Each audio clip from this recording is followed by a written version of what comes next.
ചില വിഷയം കൊണ്ട് നമ്മുടെ ക്ഷേത്ര കമ്മിറ്റി ഇദ്ദേഹത്തിനെ കമ്മിറ്റിയിൽ നിന്ന് പുറത്താക്കിയതാണ്. അപ്പം ഇങ്ങനെ ഇദ്ദേഹത്തിൻ്റെ പേരിൽ ഇങ്ങനെ ഒരു വിഷയമുണ്ടെന്ന് അവർ പറഞ്ഞു. സ്റ്റേറ്റ് ഇൻ്റലിജൻസിൻ്റെ പോരായ്മയാണ്. കാരണം ശബരിമല പോലുള്ള ഇത്രയും സുരക്ഷാ സംവിധാനത്തിൽ നിൽക്കുന്ന ഒരു ക്ഷേത്രം ഒരു പോലീസ് ക്ലിയറൻസ് ഇല്ലാതെ 10 ദിവസം ഇദ്ദേഹം അവിടെ ജോലി ചെയ്തു എന്നാണ് പറയുന്നത്. ഈ നിലമ്പൂർ ഉപതെരഞ്ഞെടുപ്പിൽ അദ്ദേഹം കൊടുത്ത അഫിഡവിറ്റിൽ നമ്മുടെ ഇലക്ഷൻ കമ്മീഷനെ പോലും പറ്റിച്ചുകൊണ്ട് വഞ്ചിച്ചുകൊണ്ട്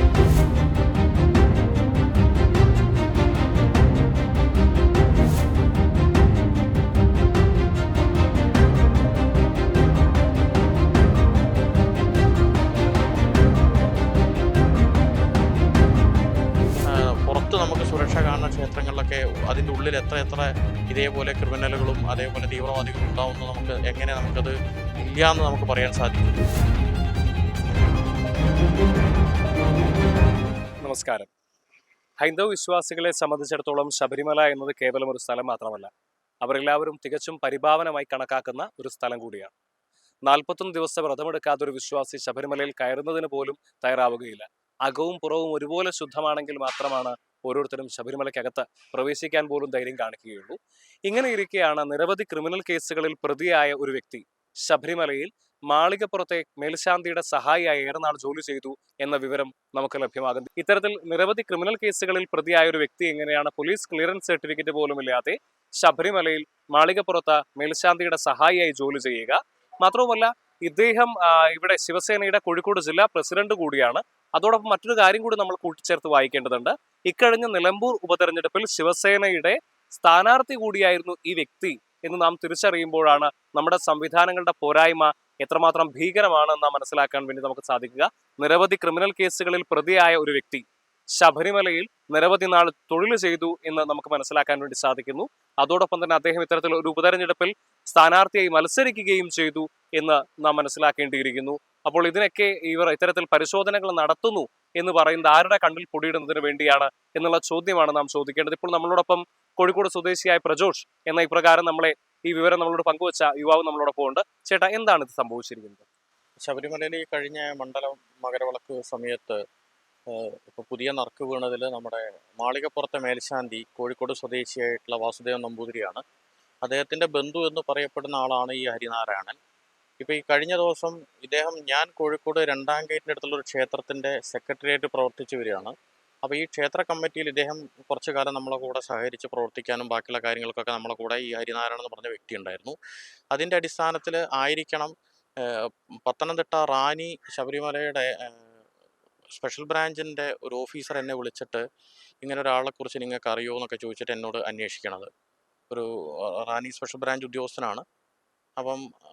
അപ്പം ഞാൻ എനിക്ക് അറിയാം, കാരണം അദ്ദേഹം കുറച്ചു കാലം നമ്മുടെ ക്ഷേത്ര കമ്മിറ്റിയിലുണ്ടായിരുന്നു. ചില വിഷയം കൊണ്ട് നമ്മുടെ ക്ഷേത്ര കമ്മിറ്റി ഇദ്ദേഹത്തിനെ കമ്മിറ്റിയിൽ നിന്ന് പുറത്താക്കിയതാണ്.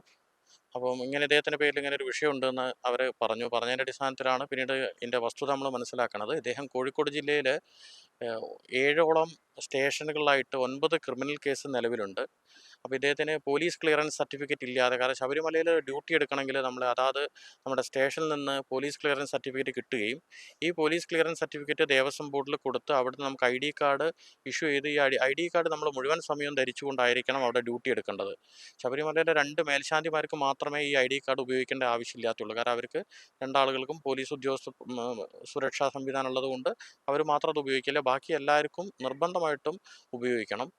അപ്പം ഇങ്ങനെ ഒരു പോരായ്മ എന്ന് പറഞ്ഞാൽ തന്നെ ശരിക്കും സ്റ്റേറ്റ് ഇൻ്റലിജൻസിൻ്റെ പോരായ്മയാണ്. കാരണം ശബരിമല പോലുള്ള ഇത്രയും സുരക്ഷാ സംവിധാനത്തിൽ നിൽക്കുന്ന ഒരു ക്ഷേത്രം ഒരു പോലീസ് ക്ലിയറൻസ് ഇല്ലാതെ 10 ദിവസം ഇദ്ദേഹം അവിടെ ജോലി ചെയ്തു എന്നാണ് പറയുന്നത്.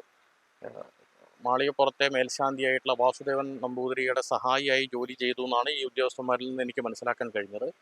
അപ്പോൾ അങ്ങനെ ഒരു ആൾ ഒരു സർട്ടിഫിക്കറ്റോ അല്ലെങ്കിൽ ഒരു ID കാർഡോ ഇല്ലാതെ 10 ദിവസം നിൽക്കുകയാണെങ്കിൽ, ഇങ്ങനെ ഒരു ക്രിമിനൽ അല്ലെങ്കിൽ ഒരു തീവ്രവാദി ശബരിമലയിൽ നിൽക്കുകയാണെങ്കിൽ ഇതെങ്ങനെ നമ്മുടെ സ്റ്റേറ്റ് ഗവൺമെൻറ്റിനും അല്ലെങ്കിൽ നമ്മുടെ സുരക്ഷാ സംവിധാനങ്ങൾക്ക് തിരിച്ചറിയാൻ കഴിയുന്നുള്ളത് വലിയൊരു ചോദ്യചിഹ്നം തന്നെയാണ്. ഇപ്പൊ ഇത്തരത്തിൽ ഇദ്ദേഹം നിലമ്പൂർ ഉപതെരഞ്ഞെടുപ്പിലും സ്ഥാനാർത്ഥിയായിട്ട് മത്സരിക്കുകയുണ്ടായി. അത് ഇപ്പം ഇങ്ങനൊരു ഉദ്യോഗസ്ഥൻ എന്നെ വിളിച്ച് അന്വേഷിച്ചതിന് ശേഷം ഞാൻ നിലമ്പൂർ ഉപതെരഞ്ഞെടുപ്പിൻ്റെ ഇദ്ദേഹം കൊടുത്ത അഫിഡവിറ്റ് പരിശോധിച്ചു. അപ്പോൾ ഇത് ശരിയാണോ നോക്കാൻ വേണ്ടിയിട്ട് അഫിഡവിറ്റ് നോക്കണ സമയത്ത് ആ അഫിഡവിറ്റിൽ ഇദ്ദേഹത്തിന് കേസുണ്ടോ എന്ന് ചോദിക്കണ സമയത്ത് അതിൽ ഒന്നും കേസില്ല എന്ന് അദ്ദേഹം സാക്ഷ്യപ്പെടുത്തിയതായിട്ട് കണ്ടു. നിലമ്പൂരുള്ള ഒരു നോട്ടറി വക്കീൽ അത് അറ്റസ്റ്റ് ചെയ്തതായിട്ടും കണ്ടു. അപ്പം അദ്ദേഹം ബോധപൂർവമാണോ ആയിരിക്കണം എന്തായിട്ടും. കാരണം എന്തായാലും നമ്മുടെ പേരിലൊരു കേസ് ഉണ്ടെങ്കിൽ എന്തായാലും നമ്മൾ അറിയല്ലോ. ഓൾറെഡി ഈ റാന്നിന്ന് എന്നെ വിളിച്ച് ഞാനായിട്ട് സംസാരിച്ച ഉദ്യോഗസ്ഥൻ പറഞ്ഞത് അദ്ദേഹത്തിൻ്റെ ലോക്കൽ സ്റ്റേഷനായിട്ടുള്ള മാവൂർ സ്റ്റേഷനിൽ അന്വേഷിച്ച സമയത്ത് അവിടെ നിന്നാണ് ഇവർക്ക് ഇത്രയും കേസുകൾ കിട്ടിയതെന്നും ഇദ്ദേഹം മുമ്പേ അവിടെ കഴിഞ്ഞ ഒക്ടോബർ മാസത്തിൽ പോലീസ് ക്ലിയറൻസ് സർട്ടിഫിക്കറ്റിന് അപേക്ഷിച്ചിട്ട് അത് റിജക്റ്റ് ചെയ്തതാണെന്നാണ് ഇവർ പറഞ്ഞതെന്ന് നമുക്ക് മനസ്സിലാക്കാൻ സാധിച്ചത്. അപ്പം റിജക്റ്റ് ചെയ്തു എന്ന് പറയുമ്പോൾ തന്നെ അദ്ദേഹം അതിൽ ഡിസ്ക്വാളിഫൈഡ് ആണെന്ന് മനസ്സിലായി. അപ്പം അങ്ങനെയുള്ള ഒരാൾ ബോധപൂർവം തന്നെയാണ് ഇത് രണ്ടും ചെയ്തിരിക്കുന്നത്. കാരണം ഈ നിലമ്പൂർ ഉപതെരഞ്ഞെടുപ്പിൽ അദ്ദേഹം കൊടുത്ത അഫിഡവിറ്റിൽ നമ്മുടെ ഇലക്ഷൻ കമ്മീഷനെ പോലും പറ്റിച്ചുകൊണ്ട് വഞ്ചിച്ചുകൊണ്ട് തെറ്റായിട്ടുള്ളൊരു ഇൻഫർമേഷൻ അദ്ദേഹത്തിൻ്റെ പേരിൽ കേസില്ല എന്ന് പറഞ്ഞുകൊണ്ടാണ് അദ്ദേഹം നിലമ്പൂർ ഉപതെരഞ്ഞെടുപ്പിലും കൊടുത്തത്. അതേപോലെ തന്നെ അദ്ദേഹത്തിൻ്റെ പേരിൽ കേസ് ഉണ്ടായിട്ടും കാരണം ഒന്നിൽ കൂടുതൽ ദിവസം ഇപ്പം നിൽക്കാൻ പാടില്ലാത്ത ഒരാൾ 10 ദിവസം അവിടെ ശബരിമലയുടെ ശാന്തി എന്ന ഡ്യൂട്ടിയിൽ നിൽക്കുകയാണ്.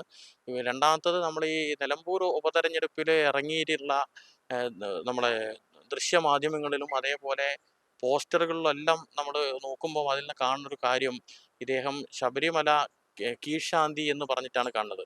സത്യത്തിൽ ശബരിമലയിൽ കീഴ്ശാന്തി എന്നുള്ളൊരു പോസ്റ്റ് ഇല്ല എന്നാണ് ഞാൻ മനസ്സിലാക്കുന്നത്. പക്ഷേ എന്താണ് ഇദ്ദേഹത്തിൻ്റെ ഉദ്ദേശം നമുക്ക് മനസ്സിലാവില്ല. ഇദ്ദേഹം ഒരുപാട് ഇപ്പം ന്യൂസ് 18 അതേപോലെ ഒരുപാട് അവിടുത്തെ ലോക്കൽ ചാനലുകളിലൊക്കെ വന്നത് ശബരിമലയിൽ ശിവസേനയുടെ കാൻഡിഡേറ്റ് നിലമ്പൂരിലെ ശിവസേനയുടെ കാൻഡിഡേറ്റ് ശബരിമല കീഴ്ശാന്തി എന്ന് പറഞ്ഞുകൊണ്ടാണ് കാണുന്നത്. അപ്പോൾ ഇദ്ദേഹത്തിൻ്റെ ഉദ്ദേശം എന്താണെന്ന് നമുക്ക് മനസ്സിലാവില്ല ഇതിൽ നിന്ന്.